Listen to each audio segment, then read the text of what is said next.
Είμαστε η περιβαλλοντική ομάδα του Γυμνασίου Νέας Πεντέλης και εξερευνούμε το ρεύμα το οποίο πηγάζει από την Αγία Τριάδα και από το βουνό της Πεντέλης. Είναι μια προστατευόμενη περιοχή με προεδρικό διάταγμα και έχει πλούσια χλωρίδα και πανίδα.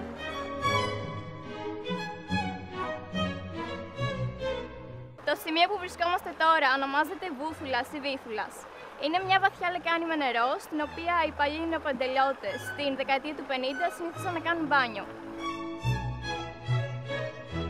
Στην Πεντέλη μου αρέσουν όλα, μονάχα δεν μου αρέσει ένα πράγμα, το ότι η ρεματιά μας είναι γεμάτη σκουπίδια. Παράλληλα προς τη ρεματιά περνούσε και η αρχαία οδός Λιθαγωγίας, μέσω της οποίας μεταφέρονται τα μάρμαρα από τη σπηλιά του Νταβέλη μέχρι την Ακρόπολη. Οι δρόμοι από τους οποίους περνούσε είναι η οδός Περικλέους, Αριστοφάνους, Σοκράτους, Παλαιών Λατομείων, Βουτήσης Πλατεντίας και έφτανε μέχρι την Ακρόπολη.